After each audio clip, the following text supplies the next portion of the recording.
Olá, gente! Vamos falar então sobre o texto Pense na Lagosta, do escritor americano David Foster Wallace. Eu vou ser bem sincero já com vocês e vou dizer o seguinte, ó, eu não conhecia o David Wallace. E quando eu li o nome dele, eu pensei assim, cara, eu conheço esse nome de algum lugar. Aí eu fiquei, joguei no Google e apareceu. Pra quem é, assim como eu, fã do The Office, David Wallace é o nome do chefe do Michael Scott no seriado. Aí eu até pesquisei, fui atrás pra ver se de repente os redatores, né, da série são fãs do escritor David Foster Wallace, e não achei sobre nada disso. Mas eu não duvido. Por quê? Embora um tanto quanto desconhecido no Brasil, o David Foster Wallace, agora, claro, eu vou falar do escritor, obviamente, né?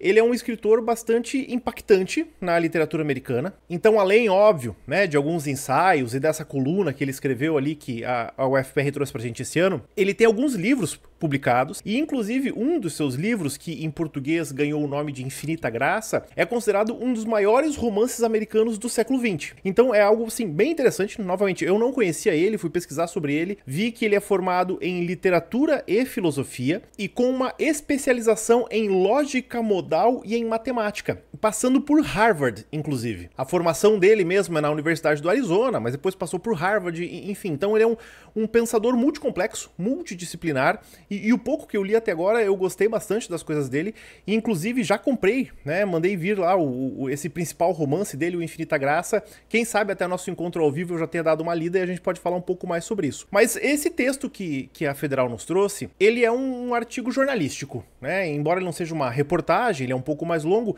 mas também não chega a ser, vamos colocar assim, um artigo acadêmico. E esse texto do Wallace, ele se encaixa naquela ideia, a UFPR ela meio que tem um padrão nos seus textos de filosofia, né? Então o David Wallace ele é como texto aleatório, embora obviamente não é aleatório, mas quando eu digo aleatório é porque qual que é o padrão, né? Geralmente na UFPR nós temos um texto de filosofia clássica, esse ano é o Leviatã, nós temos de pensadores brasileiros, então tá lá a Marlene Chauí, tá o Ailton Krenak também. Nós temos alguma discussão bastante contemporânea relacionada às estruturas políticas e econômicas, aí nesse caso nós temos de volta, né, a Nancy Fraser, já teve no ano passado, embora que com um texto diferente, então colocaram a senhora Fraser de volta. E aí o David Wallace, esse ano, ele entra meio que na substituição daquele que no ano passado foi o texto do Thierry Deduve. E para alívio e felicidade geral da nação, esse texto do David Wallace, ele é muito mais tranquilo de entender, embora as discussões sejam mais profundas, né? Não tô falando aqui que o texto seja raso ou qualquer coisa disso, não. Tem bastante subtexto e subcamadas pra gente puxar daí, mas ele é muito mais tranquilo do que a arte diante do mal radical, né? Então ele é um texto bem bacana de ler, né? Ele é rápido, ele é gostoso de ler, bem informativo, e acho que tem algumas coisas bem legais pra gente extrair daí. Então assim, gente, a temática geral, né, esse texto do David Wallace se enquadra naquilo que nós chamaríamos aqui no Brasil de bioética, ou até mesmo de ética animal. A ética animal é um dos braços, né, de discussão desse grande recorte filosófico que é a ideia da bioética. E tem muito a ver, tá muito ligado aqui, não só aqui, né, no mundo como um todo, a toda a discussão sobre vegetarianismo, veganismo, consumo consciente, né, e assim por diante.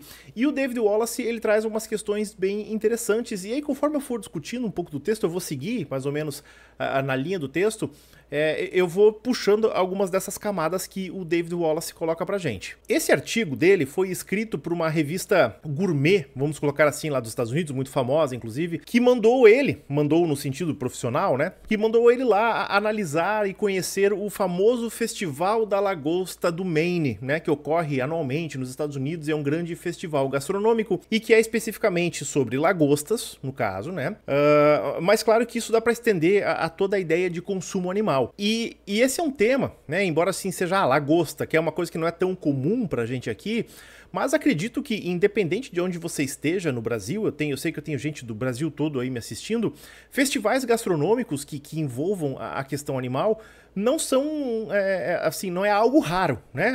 Acredito que todo mundo conheça, pelo menos já ouvi falar, né? Aqui onde eu moro, em Joinville, é uma região litorânea aqui de Santa Catarina, né? Aqui a gente tem muito desses festivais. Festival da Tainha, Festival da Ostra, Festival do Caranguejo, Caranguejada. E aí o pessoal mais de interior também tem aí questões relacionadas a festival com porco, com boi, com ovelha, com carneiro. Aqui mesmo também perto de Joinville, subindo a serra para São Bento do Sul, tem a festa do carneiro, enfim. Então esse tipo de festa, assim, não é raro pra gente e é algo do nosso cotidiano, né? Embora em outros lugares também tenha Festival da Batata, Festa da Cebola, né? Tem tudo que é tipo, mas enfim, então não é algo estranho a gente. Claro que nós temos que entender que lá tem toda uma particularidade também da própria cultura americana, mas nesse ponto não se difere tanto da gente, então não é nada tão estranho. Esse texto, esse artigo, né, ele foi escrito ali a partir do festival de 2003, então vejam, nem é algo tão recente assim, já é um artigo aí que vai ter seus 20 anos, mais ou menos, mas as discussões dele ainda são extremamente atuais. Então, quando ele começa a descrever lá o festival do Maine, ele fala que é um festival, né, grandioso, que são consumidas não sei quantas toneladas de lagosta, que tem um panelão gigante, né, onde eles fervem as lagostas lá, aquela coisa toda. E a grande questão do cozimento da lagosta, do preparo da lagosta, envolve o quê? É que você tem que ferver o animal vivo. Isso não é muito diferente, tá, gente, da prática. Estou trazendo um pouco mais para nossa realidade aqui. Talvez nem todos vocês já tenham comido ou conheçam, isso é uma questão às vezes muito regional, mas não é muito diferente de preparar caranguejo também, né? Aqui no litoral, quando vai se preparar o caranguejo, muita gente faz o caranguejo vivo. É uma prática que, novamente, né, não é tão desconexa assim da nossa realidade e nem tão afastada. Ele inicia o texto fazendo até um breve histórico, né, sobre essa ideia do consumo da lagosta. Ele fala que principalmente ali século XIX, né, até uma certa altura ali, a lagosta até era um alimento de pobre, né, vamos dizer assim, era um alimento das baixas classes, porque naquela região ali dos Estados Unidos tinha muita lagosta.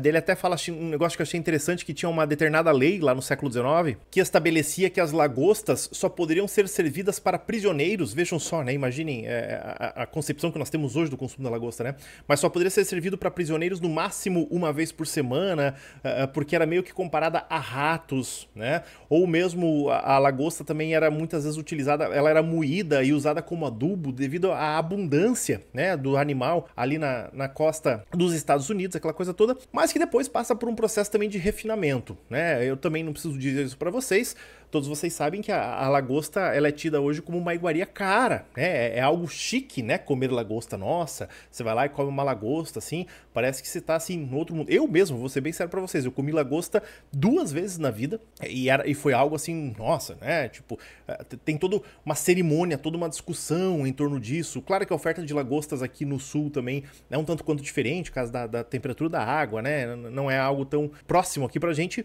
mas lá nos Estados Unidos também tem um pouco dessa ideia, assim, de que a lagosta é algo relativamente caro, né? Ou pelo menos, assim, com um valor social, percebam aqui, esse termo é importante, né? Com um valor social um tanto quanto mais elevado, mas ele fala assim, ó, nem sempre foi assim, né? Durante muito tempo a lagosta era vista até mesmo como um ratão do mar, e aí por um processo de gentrificação, de aburguesamento do processo, ela foi ganhando um ar um tanto quanto mais refinado, vamos colocar dessa forma. Daí num determinado ponto ali, ainda da introdução do texto, quando ele tá falando, apresentando o festival, ele traz um trecho que é bem interessante, que ele fala assim, né, olha, no Festival da Lagosta do Maine, tô lendo aqui, né, só pra passar pra vocês bem certinho.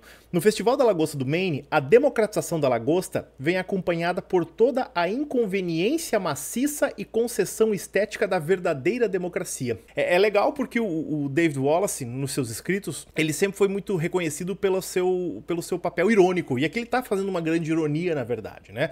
Então ele fala assim, olha, a lagosta, ela se torna uma iguaria muito cara, né, tá ali próxima do caviar, inclusive, ele fala assim, né, atualmente, hoje em dia. Só que daí o Festival da Lagosta do Maine, ela meio que democratiza, ela populariza, né? A lagosta, é tanta lagosta, tá tão barata a lagosta que qualquer um pode comer, né? E ele fala assim, ó, só que daí vem a inconveniência maciça e a concessão estética da verdadeira democracia. E a partir daí, o que a gente vai perceber? Ele começa a fazer umas críticas ao festival. Não são as críticas morais ainda, ele tá fazendo uma crítica mesmo de organização, de estrutura, que quando ele foi falando, e vocês acredito que leram o texto, né? Eu mesmo enxerguei diversas festas e outros festivais nossos aqui, né, que nós observamos. Dá pra entender perfeitamente o que ele diz, olha, é cheio de gente, aí tá lá o pessoal comendo, babando, não tem lugar pra sentar, se você quiser sentar tem que pagar a mais por uma cadeira, aí vem o prato de plástico, aí vem aquele talher todo, então ele fala assim, olha, né, é um prato tão refinado, mas é servido de uma forma extremamente vulgarizada, ou até, vamos usar a ironia dele aqui, né, de uma forma democratizada, só que ao mesmo tempo é uma bagunça, né? Ele fala assim que esse festival tem que ter uma certa paciência, né? Ele faz uma crítica nesse sentido, tem muita gente, é muito bagunçado, daí as pessoas se espremem nas mesas, aí o pessoal falando, se fosse aqui no Brasil já ia ter as JBL explodindo, né? Então é algo que nós conseguimos entender quando ele faz essa crítica, né, dessa popularização aqui, tá? Eu até separei o trecho, né, que ele faz, né, então tem a praça de alimentação principal, para a qual existe uma fila constante digna da Disneylândia, que consiste em meio quilômetro quadrado de balcões de cafeteria, protegidos por um toldo, fileiras de longas mesas, onde amigos e desconhecidos sentam-se coladinhos, quebrando, mastigando, babando. É um lugar quente, onde o teto descaído aprisiona o vapor e os odores, ou seja, imagina aquele cheiro, né, querendo ou não, de peixe, né, por tudo, assim.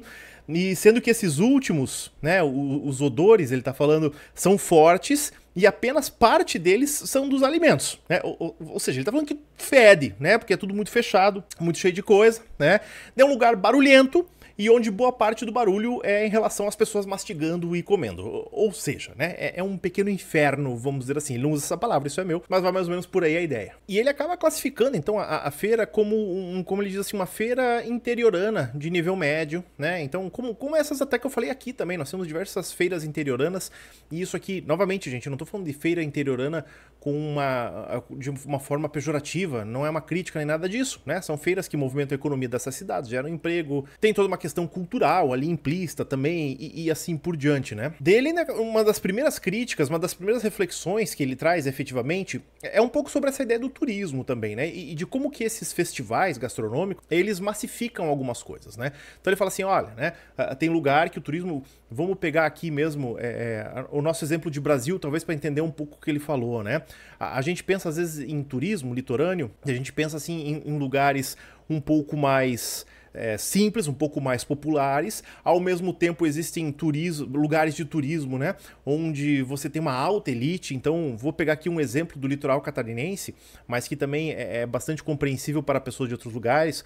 Quando você fala assim, por exemplo, Balneário Camboriú, né, ou você fala em Jurerê Internacional, ou mesmo você fala no Nordeste, né, Costão do Santinho, sei lá, Angra dos Reis, né? Enfim, tá? Eu também não sou muito fãzão de praia assim, mas pegando algumas coisas assim. Mas, por outro lado, existem lugares mais simples, lugares médios, né? E ele fala sobre um pouco essa questão do turismo, né? Porque, afinal de contas, o que é o turismo? Claro, o turismo é um grande comércio, é um grande mercado, gera muitas divisas, né, gera muito lucro. Daí ele fala assim, só que o que é o turista, né? O turista, na verdade, pro ponto de vista da população local, ele é um paradoxo, na verdade, porque ele é um incômodo, né? É muito comum a gente ver com pessoas que moram nas praias ou em outros lugares. Claro, eu tô pensando principalmente em praias aqui porque é um dos principais destinos turísticos, principalmente no verão do Brasil, né? Mas então, muitas pessoas que moram em praias, eu tenho amigos que moram aqui nas praias, eles reclamam, né? Eles falam assim, pô, temporada é um saco, né? É um saco por quê? Porque enche e as pessoas sujam e as pessoas andam e as pessoas fazem uma bagunça.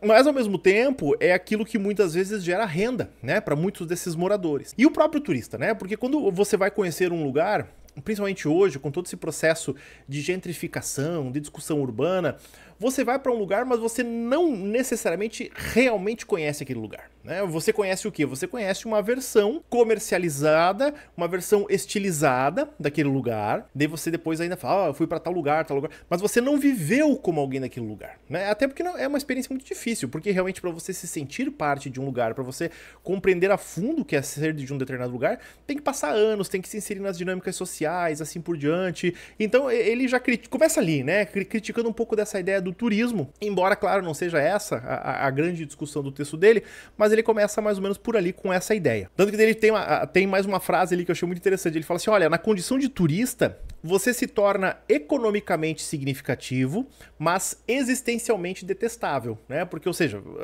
você gera riquezas, você gera lucro para aquela região, mas, puta, você enche o saco de quem mora lá, né? Essa é a verdade do turista, né? E claro que eu tô falando, eu também viajo às vezes, né, gente? Enfim, e a gente sabe que é assim que funciona, mas também ninguém vai deixar de fazer isso porque alguém tá criticando. Aí quando chega efetivamente na discussão que nós precisamos do texto, né, ele começa a falar então sobre a questão das lagostas e sobre toda a ideia do preparo, né? Porque como eu falei pra vocês, a lagosta ela tem que ser cozida viva, assim como o caranguejo também, né? Já falei sobre isso, mas eu vou fazer o que agora? Eu vou parar a aula aqui nessa parte para gravar um segundo vídeo para não ficar tão extensa, nem ficar tão cansativo, tá bom? Então assiste lá a parte 2 e eu já volto aqui com vocês.